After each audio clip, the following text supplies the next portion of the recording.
Good morning. This is Cody Hall, and this is the Faces of Entrepreneurs Are People. And I'm excited to be here today with Andrew Dort. Andrew, thank you so much for joining us. Yeah, thanks for having me. I'm excited. I'm excited to, one of the great pleasures I have of running telehelping is they also sponsor my podcast and pay for all the manpower and person power that goes into allowing me to talk to really cool people every day. Yeah, that's a nice perk. I agree. Well, Andrew, kind of tell us who we're talking with here today.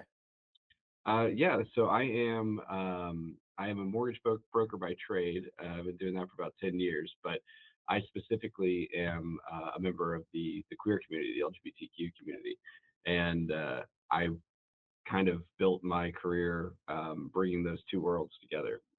So I've opened my own broker shop, my own mortgage shop, specifically catering to the queer community because we're severely disadvantaged as a group in terms of homeownership in this country, trailing the national average pretty substantially. So there's a need, and obviously, when there's a need, there's also an opportunity to make money professionally. So it just kind of seemed like a natural marriage or natural synergy of my personal life and my personal passions and what drives me philanthropically versus or not versus but rather with my day job. Yeah, and Andrew, interesting choice of word because that lines up right with my follow-up question. Is it because of the delay in recognizing the legitimacy of the establishment, recognizing the legitimacy of a LGBT based marriage that has created that? Because I know that if I wanted to apply for a house and I wanted to apply for it jointly, me and my wife, we legally have to be married to kind of be a married couple applying for like the VA loan in my particular Sure, case. sure. Is that something that has contributed to that discrepancy in homeownership? Yeah, that's honestly not one of the first ones that would jump to mind, but it's also something I don't think I've thought about before. But you are right. Prior to Obergefell allowing same-sex couples to marry nationwide, that would have been an issue that the queer community would have faced for the VA loan specifically, like you mentioned. That's pretty insightful kind of industry knowledge there that I'm pretty impressed with. I'll say. Uh, Uh, I, but I no, I did real estate for I didn't do any real estate, but I was heavy on the rental properties and everything for quite a while. So I became kind of a professional mortgage applicant. I gotcha. Yeah, that's pretty impressive. I was gonna say you pulled that out. I was like, wow, I don't think I've ever actually put that together. But a lot of it is just old-fashioned discrimination. Another is 33% of first-time home buyers receive some sort of financial assistance from their families, and a lot of these younger folks didn't have to live through the kind of the 90s, the 80s, the 70s when it wasn't so easy to come out. So they may not realize, but a lot of us didn't have biological families. We call it our chosen family, and they're typically in the same boat you are socioeconomically, so they may not be able to, give that sort of assistance. So there's a lot of different challenges, but yeah, that's a unique one. I'm definitely going to start thinking on what you specifically said. That's a interesting kind of train of thought. No, I'm here for it. And it is a very interesting approach. I mean, my business partner, board member for telehelping, and best friend is godfather of my kid. Him and his husband, they face a lot of challenges in the similar world because, like what you just mentioned, getting a support from their family. While it was easy for my dear friend, his partner, his path as a gay man was not as supported. Like it was a scary thing for him, even coming from a very progressive family, right? Sure.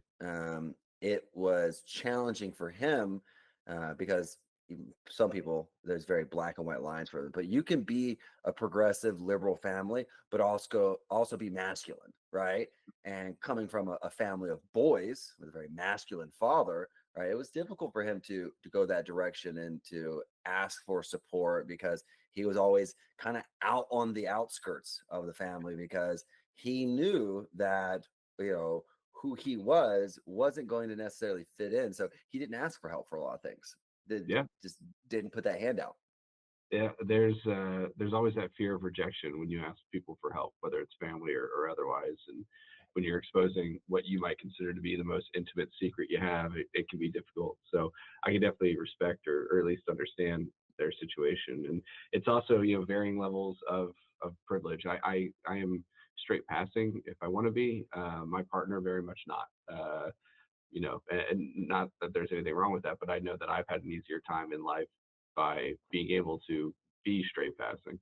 So yeah, that it's been a kind of said a natural kind of synergistic approach, and there's really no one else out there doing exactly what we're doing as a company. So it's afforded us some pretty good opportunities and partnerships.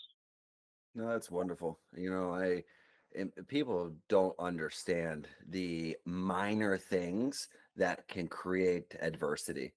Oh yeah, Um, you know, referencing my best friend, when I first met him, we both were in healthcare, but he worked for a very, it's like 80s and 90s style doctor group, right? He's a sure, physician.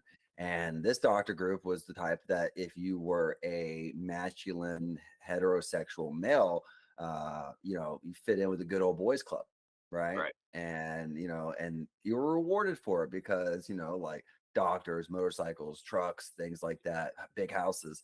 And his mentality was he's someone who's passable, right? And sure, so he had to, for the most part, at the work relationship, had to dial back, right? sure. And fit in a little bit. And he contributes that to a little bit of where he is because he couldn't really lean into maybe what made him passionate or what made him happy because he's like, I'm a doctor. I work for an emergency group. I need my job. Right. And so yeah, those create headwinds for you just by They do. trying to not create headwinds.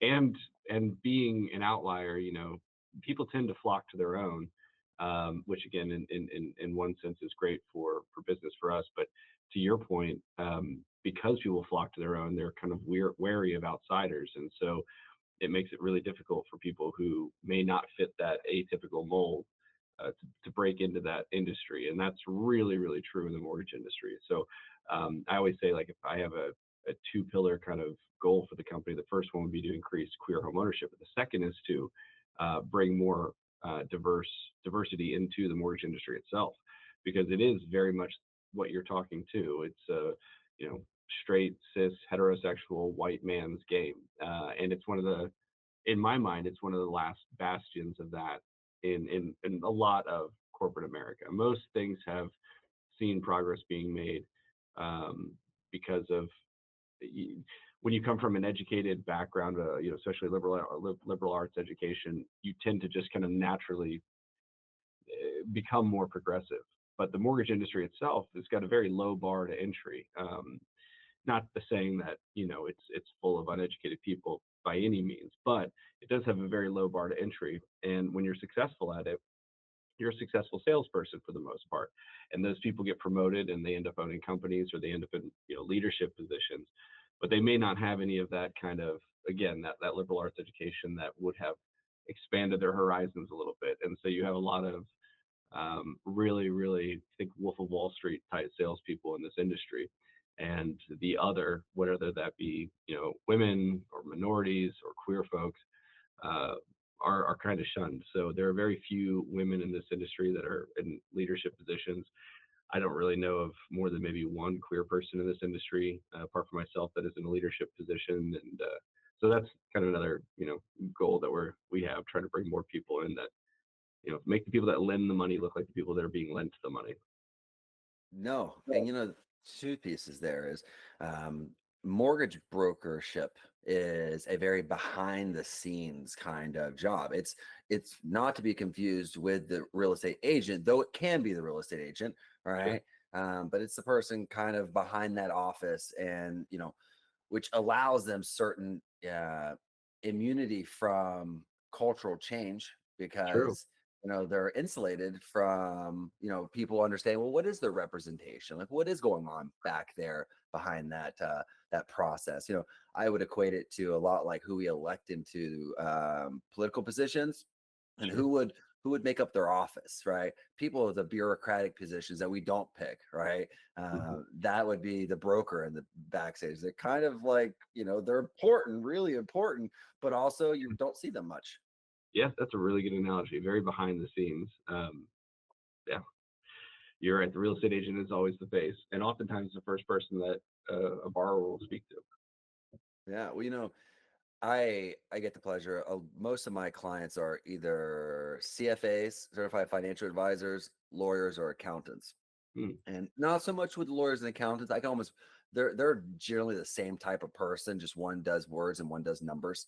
But when I look at CFAs, I'm starting to see a vast diversification in that particular client, and they're what I would consider our niche. And most of our clients are CFAs, and so I get to see a lot of different types. And what's really cool about that particular work is it's starting to become niche in itself. I speak to uh, a CFA who helps women of color in faith, right?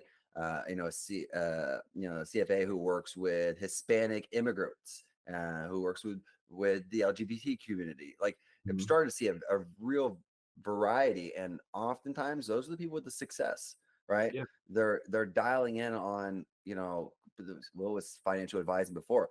If you have money, we will help you. And so what was that? That was white men, right? sure. So she had a lot of white men helping white Yeah, men, right? And they're like, if you're not in the white men category, you probably don't have money. So we didn't have a specialty for you. And so we're seeing a yeah. diversification in that respect as well. That's a really insightful thing, and I think too the reason that they're so successful is we like to see ourselves in those that we work with. I know that for me, I'm comfortable with most people, but if I see someone who I can just tell, you know, appearances probably shouldn't be a deciding factor, but there are certain things that I would say just kind of are innately part of our culture as a queer community that if I recognize that in another individual, I'm going to feel immediately more comfortable than I would otherwise. Naturally. And so I think you're right. I think that clients like to see themselves and who they work with. So that's it. But that's really, really insightful. I never really thought about that, but you are right. As we start seeing equality start kind of increasing across the board, it allows for people to get into that kind of ancillary kind of consultation type role, which is great. Well, my wife, before I met her, she lived in West Hollywood, and all of her friends were in the LGBT community, right? Mhm. That was like where she existed, and my dear friends are in that community as well. Actually, all my investors, fun fact, all the investors of telehelping are all gay men, Oh right? wow. So, fun fact, I didn't really Uh-huh. realize that. It's like you're like, oh, like, how did that happen, right? It just happened, and it's a community that we find ourselves to be very comfortable in, right? Yeah, However, we are naturally, and it's not a bad thing. I don't consider it a bad thing at all that a person or a group attracts to that person type or group type. sure. That's not, I don't see it as prejudice. I don't see it as any sort of discrimination. It's the same reason why my Belgian Malinois gets super excited when she sees another Belgian Malinois, right? She's not racist against golden retrievers. She Sure. just likes Belgian Malinois. She's like, Yeah. hey, that's me. That's me. And it's the same reason why I can walk in a group full of military men and instantly feel comfortable, because like this is where I made my merit into the world, where I came up as a kid. And that's okay. It's okay to feel comfortable in your group. It's that shared lived experience. You automatically have a higher baseline with people who have that same shared lived experience. So yeah, I think it's natural. But I also, there's that cliche of the riches are in the niches. And I think that's smart, because if you can niche down, which I think we've done, it sounds like a lot of your clients have as well. You get to work with people who not only do they see themselves in you, but vice versa. And so hopefully the work that you're doing for them is truly motivated, not just from a place of this is my profession, but also a genuine want, desire to help these folks. No, I mean, and that's, I was telling someone just yesterday, one of the great things about what I do is I get to help small business people. And like, you know, some of us count our value in revenue, which is great. Revenue is always, I say that there's only one way to do it, but everyone does it differently. The only way to do it is to get revenue. We all need revenue, right? And that's where I find a lot of our work comes because a lot of our clients are hiring people to do marketing Hmm. because maybe they're number people or maybe they're too busy, but I get the opportunity to work with a lot of single person businesses.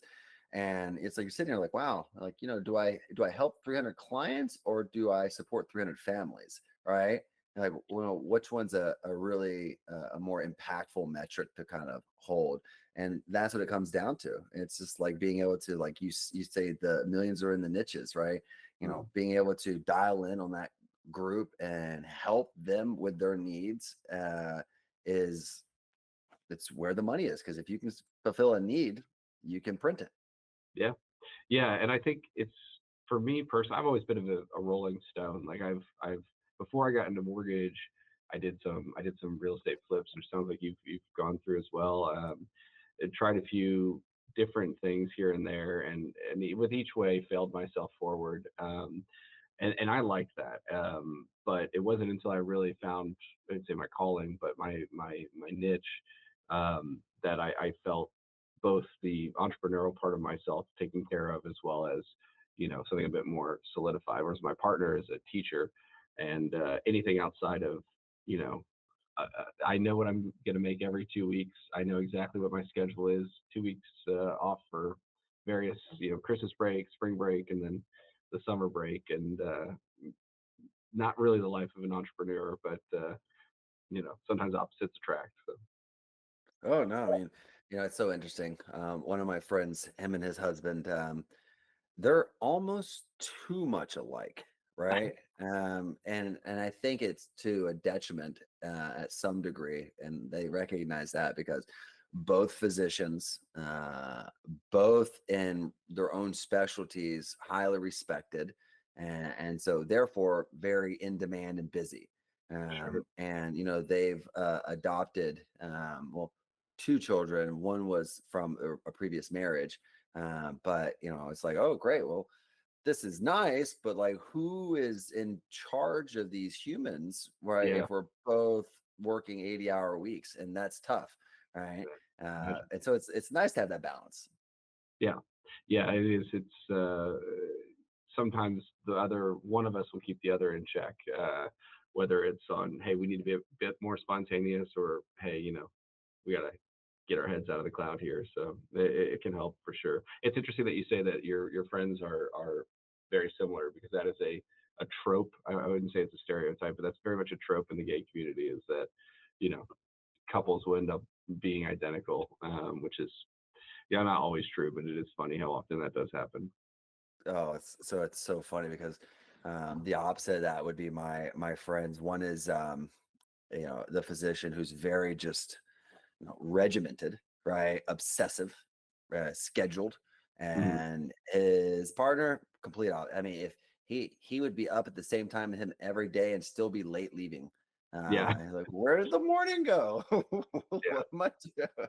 I got to get everything together. And that's, I mean, me and my wife, we couldn't be more opposite from each other. It right. was just, it was so funny. I was, she manages our household and our restaurants. And so we have some restaurants, and then she also, deals with the little people.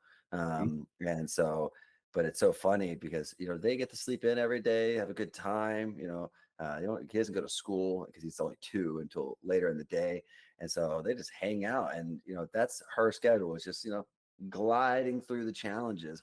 I'm up at like 4 a.m. It's just we're working most of the day, but we're complete opposite because she also provides a lot of the soft pieces. I will work through breakfast, lunch, and dinner and forget to consume anything.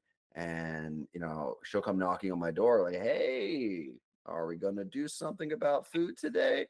And so I'm like, "Oh yeah, I'll take something." And Yeah, it works. And my friend gives me so much because he's so untraditional, and he really is about being untraditional, and to the sense that if you are we are a very traditional couple, right? My Mhm. wife and I. He just wants to pick it apart all the time because he's so untraditional. Sure. Yeah, there's something to be said about the other side, I suppose. Not necessarily wanting what you can't have, but also just kind of leering at it like it's is this really how you guys live? Um, Yeah. do you Yeah. if you speak with this many entrepreneurs, I'm curious, do you find that there's an archetype, or is it just span the gamut? Oh, I mean, I feel like there's one of everything. All right. I mean, there is some correlations that you can draw between the entrepreneurs in the industry, right? And I talk to them across whether it's CFAs, accountants, brokers, real estate agents. They all have things in common, and it's usually they are the type of people who obsess over their whether it's the value that they're adding or the task they're completing. And so, they're willing to obsess to the point where they work those long hours and their schedule is a lot more than they probably would have originally wanted, right? Because they wanted to work for themselves and they figure out working for themselves meant working a lot. Um, but oftentimes they'll accept it because it's it's fueling their passion, their purpose in life. And so I think that most entrepreneurs, I would say, are purpose driven. If I had to say, like, what's one thing, like, they have a purpose. You Mm, don't always have purposes if you have a 9 to 5 job. Your purpose, could just be like, well, as long as I pay my bills, and that's good, right? I like eating, I like house, right? All very important things, the necessities. But oftentimes entrepreneurs are a degree or two above that, in a sense, where they're saying, like, what am I trying to add to my life as a value, or what value am I trying to add to someone else's? And so, I think I find somewhere in the middle there. Like, I love that 85% of all my clients are single person shops, right? They're one CFA, one accountant, one lawyer. And so I know that when they make the decision to pay $1,500 a month for a virtual staff member, that is material to them, right? right. And they're not only paying that money, but they're also giving that person responsibilities that they've never given anybody else before. And so they're like, oh, this is like my job, my responsibilities. Now I have someone else doing it, and there's a worryiness that goes into that. And so, I hold a lot of value in the trust that's given to us. And so, and then the value that they give to people, because there's two reasons people come to me. They want time to grow, they want time to live, right? Mhm. And so they're saying, I can't go get any bigger because I can only take on so many clients and do so many things. Or man, I don't really want to be bigger, but I really would love to not work 80-hour weeks. That would be Sure. nice. I'd like to have dinner with my partner, right? And that doesn't happen. So those are the reason people come to us. But I also uh, run a remote staffing company because I live between 3 continents, right? Oh, Any given point, right? I'm in Napa, California right now. I'll be in uh, Spain in August, and then maybe I'll be there for 6 months or a year, right? Who knows? And so, and I love the respect of that, being able to kind of go where life wants to take us and where we want to explore. where in Spain will you be? Just outside of Barcelona. We like Barcelona and Mallorca very much. It's just we don't want to live in the tourist proper elements of it. We want just 35 to 45 minutes outside of the central Barcelona. We're taking our first trip to Barcelona in July, but Oh, never been before, so excited to get there. you'll enjoy it. I would definitely suggest all the touristy things. Yeah. For Spain's an interesting place right now because it's anti-tourist. There's a big anti-tourist piece going on, specifically being pushed in Barcelona. When we Yeah. were there just in July, because we were checking out locations to possibly where we wanted to live, Mhm. um, and they had huge marches right down the central avenue of Barcelona, putting duct tape on doors of hotels, um, Wow. and it's because, I mean, there's a reason, right? And while I don't necessarily align with all of the reasons, it's difficult for when people are trying to live in a country that's theirs, and people are coming in and buying Airbnbs, right? And then so Airbnbs overnight have been outlawed, right? And in Barcelona, which is great because now housing values could possibly go down to something that's more affordable for the local. Sure. You know, elements of how much this is crazy elements of how much water they're able to use as private citizens of a nation is limited because you have to have water for the tourists, right? Their Mhm. hotels get priority on water consumption, and you're like, wait, I pay taxes in this place, like how am Right. I a secondhand citizen? So that's a big piece in Spain right now, and it's kind of coming to a head. They're increasing taxes on foreign travel and things like that. But I respect the sovereign nation's decision to do what's best for it because it has to. And while everyone loves going to Barcelona because it's beautiful, people live in Barcelona, and that's why it's beautiful. So that has to maintain itself as well. Yeah, that makes sense. The Airbnb thing is an interesting issue because that's obviously kind of a I'm in excuse me, I'm in Las Vegas, and Vegas is, for the longest time basically said no to all Airbnbs based on the relationship the hotels out here have. But it's also, in like for example, Henderson doesn't have such restrictions. Henderson being the suburb of Las Yeah, Vegas. Um, but the property values as a result of that, it's just become so unaffordable out here. Um, yeah. like kind of like a mini Colorado or mini Denver in terms of property values. Vegas is my home.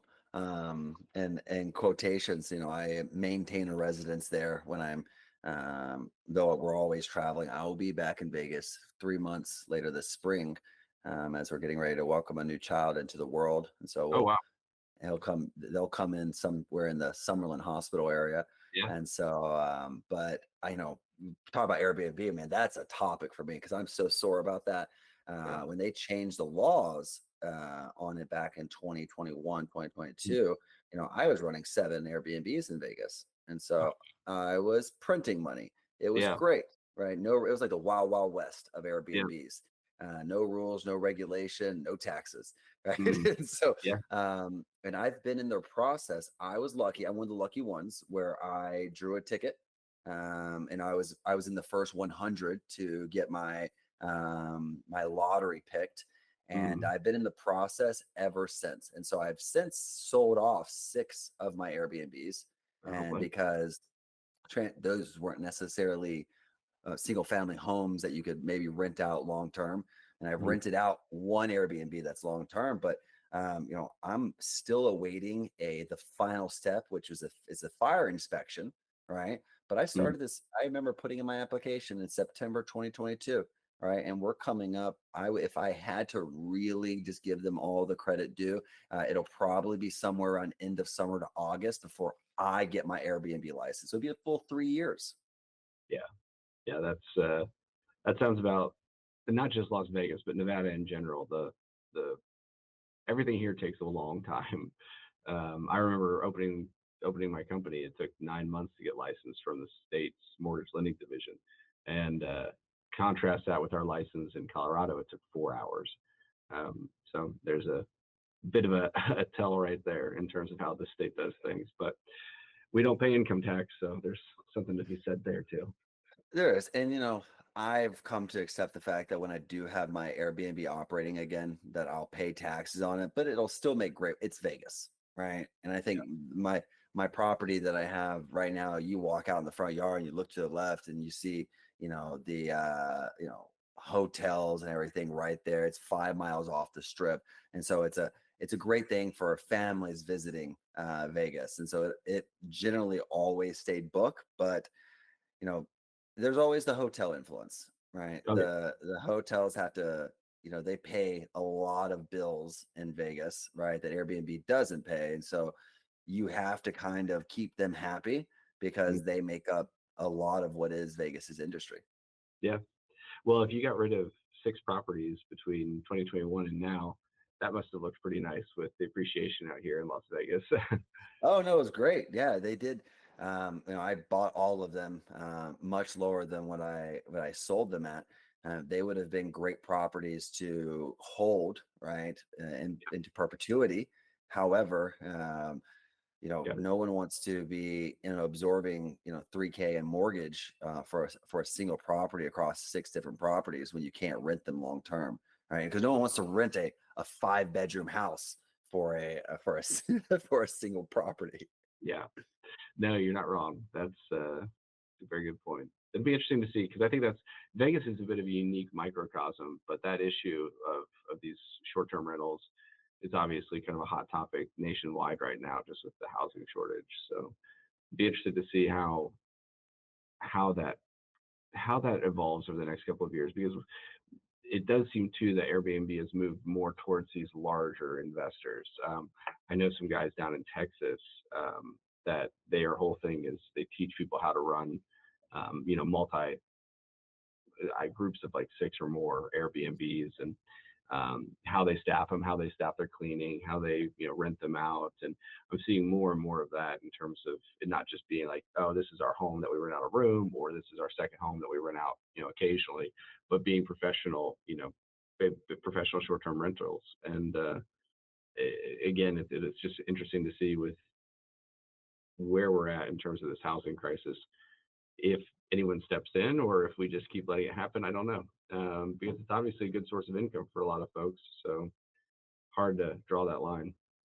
It's one thing, and I'm sure you've Puerto Vallarta in Mexico is when we're in Mexico is one place we go to frequently. Yeah. It's an area that my wife and I, when we go back to Mexico, spoke about spending more time at as more of the homestead. But we talked about getting into the renters arbitrage relationships down there because there are a lot of empty condos Yeah. that you could rent out fairly inexpensive, furnish, and then turn around and turn into a vacation rental Yeah. and I know a couple folks who do it with 20 plus properties. Yeah. The downside about that is you're not receiving any equity for Mm. your payments, and you're exposed to you know global events like pandemics, because that was something that I knew a guy who was doing like 2 million a year in profit from renting multiple properties throughout the greater Orange County and LA area around not SeaWorld, Disney World. Mm. And when COVID hit, man, he just had to walk away from leases. Like it's Oh, because overnight it was like California banned staying in Airbnbs yeah. for months, and so you're sitting there like, well, what am I going to do? Just have to walk away from them. Sorry. Yeah. And that exposes you there if you're not the owner, because you can't turn around and you're going to rent it out someone else at a higher price than they can rent the neighbor's house. Right. Yeah. Yeah. That's a good point. I've never thought about that, but I've also looked into PV, looking at doing like you said the arbitrage thing or even just that's just a really really hot and very gay friendly city in Mexico, which is of course why a lot of my friends that's their vacation destination of choice. Yeah, we had my last investor summit in Puerto Vallarta, Hmm. right there in Zona Romantica. So, Well, which from what you told me about your investors, that makes sense. oh no, it was the perfect combination. But it's a also just a beautiful place, Oh, well yeah, insulated from large weather phenomenons like hurricanes don't frequently happen there. It gets it's hot in the summer and it gets good rain in the winter, and so it's a yeah, beautiful green area. and people are amazing. Yeah, no, it's a great place to live. That's why we've considered it as something when maybe post Spain, depending on when we go back to Mexico. The housing values in Mexico are coming down, which depending on what angle, I always say the good, bad, hard to tell, right? Is my saying, because someone's like, oh, that's bad. I'm like, well, you may think it's good. Sure. Home values in Mexico going down are great for me because I want to buy more properties in Right. Mexico, and so places like Cancun and places like Tulum are seeing huge value drops in their properties because people are divesting from Mexico right now due to the existing incoming administration's approach on relationships with Mexico, approach and strategies when dealing with things like cartel, and those things are looking to generally negatively impact things like property values in Mexico. So while it may be only temporary, the next 5 to 8 years, depending on how things go, it's a great opportunity to buy. Yeah, yeah. There's always an upside or a silver lining to some of these things. So you might be right. The next 4 years might be the opportune time. Well, it's the same thing I looked at with refinancing my home in Vegas, because it was the last U.S. property I purchased, which sucked because it was also the highest interest rate that I got, and I was like, oh, that's like the only one that's not like 2.5 that Yeah, I own, and I was like, well, I really want to get this thing down to 2.5. Maybe I'll get an opportunity over the next 4 years with, maybe I'll get some value out of this administration. Maybe we'll drop interest rates, maybe, right? And I'll be able to refinance that. Maybe I'll get something from it. yeah. My entire industry is hoping, but we'll see. And that's another thing that really concerning. We saw the statistics. I don't know if I saw finalized statistics for 2025, but in 2021 there was like 425,000 licensed loan originators in the country. And again, this number is a little out of date because it was prior to the end of renewal period in the end of 2024, but like 97,000 had renewed for 2025 at the time. So even if you assume even if you assume double that, we're at half, and I don't think there's anywhere close to double that. I imagine at the most we're at like 115,000. So this industry has gotten a lot smaller over the last 3 years. It's been tough, but those of us who are able to make it, there's a lot more opportunity. And a little bit another degree removed from you. I just read a article not too long ago where there was more real estate agents. I think the market they were referencing was Albuquerque, New Mexico, where they're saying there were two real estate agents for every property that was listed. My And gosh, wild. and and they contributed a lot to the post-pandemic real estate agent boom, where Yeah, every person in the world who had an Instagram account, right? And I have so many thoughts about that, right? And every person who thought they were pretty enough to sell a house, jumped on and became a real estate agent. And actually it's quite difficult to be a good real estate agent. yeah, And so I know really good agents who are the top of their field in their area, and it's not just by posting on Instagram, right? And so I think we're going to see a lot of them fall off and have to go get jobs, along with all the people who are about to get kicked off TikTok. yeah, yeah, yeah. That's another thing. A lot of people they don't realize how hard it is. But 4 years ago, you could sell a house waking up in the morning and making a cup of coffee. It was wild. But yeah, it's not for the faint of heart. It does require a lot of work. Um, but we go through these cycles. This industry is very, very secular, so it's not going to be the first or last. Well, and I say that comes down to any career that a person will find themselves in, and most specifically entrepreneurship. You are going to get into something because of a monetary idea of opportunity there, or a passion opportunity, and it's very rare that it's a straight line. I was having this conversation with my wife the other day. I'm like, it'd be great if life was a straight line, right? If I became an entrepreneur and the next day, or with ease, boom, you blew up. Like you're doing an IPO and you're the next biggest thing. You're the Robin Hood. Like it happens to people. There are Is that companies that start and they just, goes that way. Or you could be, like Amazon. It could take 20 years, right? From the early 90s to the 2000s, and now like, oh, thank goodness, like I finally this thing's working out, right? and sometimes it never happens. And Yeah, you're talking about failing forward, right? You're like, well, I didn't get what I wanted from that, but I definitely got something that I know I don't want from yeah, that. And so we're gonna reapply that magic for my next decision. yeah, yeah. Absolutely. You learn a lot of things in those failures. A lot of things that you can avoid in the future. So not to say it's not without value, but still. you're right. It would be much preferred if it would just be Yeah. kind of overnight, but those are very rare. I saw I think it was an Elon Musk quote. He's like, "Don't people call me lucky, but I've failed more times than they've attempted." Mm. And Yeah, so, and that's the truth. Like, a good successor is going to be someone who, um, at the fear of loss, and the value, continue to lay the chips on the table for what they believe is a suitable reward, right? Um, and Andrew, I want to save time here as we're getting ready to come into our close. Tell us, because our viewers, obviously, I'm someone who is definitely a supporter of the community. And, tell us how people would get in contact with you that are listening that may find your services and your niche to be something of benefit to them. uh, the easiest way. My cell phone is littered throughout the internet. I don't know if I want to give it over here, but they can find me at our website, pridelending.com. Um, but yeah, we're the nation's first LGBTQ focused mortgage company. We're in 17 states.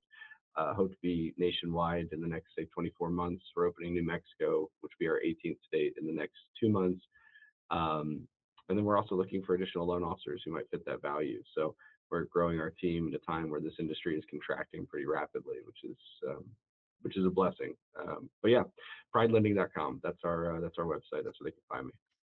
Thank you, Andrew. And the one last thing I ask from all my guests before I go into my closer is, you know, I like to hear what's that one piece of advice you like to give people, whether it could be professional, it could be personal.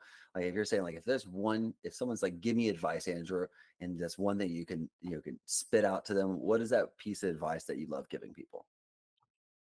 Um, I I think this is probably the most germane for me, and that's to write, whether it's an email or a letter, um, but write it to, it could be to yourself, it could be to the person that you may be having an interpersonal struggle with.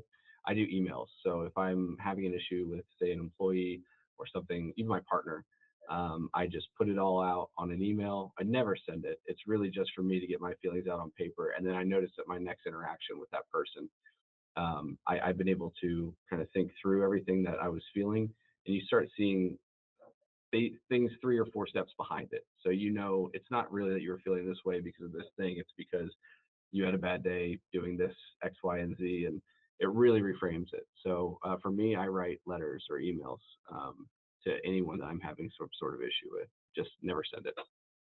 I love that. I do a similar thing when I message them, but I'm doing dictation and I'm talking to them and then I just delete it because oftentimes what I'm going to say is going to add no value to the relationship. But it needs to be said, right? I need Yeah, to get it off my chest. get it off your chest. Yeah, yeah, get it off your chest, out of your head, either on the paper like you do dictation. I think that's wonderful, but something to get it. You need to be heard, even if it's just by yourself. I mean, I have at least at one point fired all my employees via dictation talking to Siri. Good habit. So I they wish. if they're listening to this, it's true. Once a week I pass out to all the headquarters team one podcast for them to listen to, and I'll have them listen to this one because they should all understand at some point in time I fired them. Sure. And due to good practices and lengthy therapy sessions, I've learned that not to lead with my first thought. And for that, you're all welcome. And There you go. so, Andrew, we have to thank you so much for your time this morning. Again, folks, this is Andrew Dort from Pride Lending, and really appreciate your perspective and your time this morning. I really appreciate you having me on, Cody. It was a pleasure. Thank you so much. You as well. And thank you everyone who's listening. If you are interested in being on the podcast, please email us at info@telehelping.com. And again, shout out to Telehelping to making this possible and allowing me to hang out in the morning with great people like Andrew. And I hope you have a great rest of your day. Be well. Thanks. This video was brought to you by our official sponsor, Telehelping. Need support for your business? Telehelping connects you with top-tier remote staff to help you streamline operations and fuel growth. Go to telehelping.com and get started today.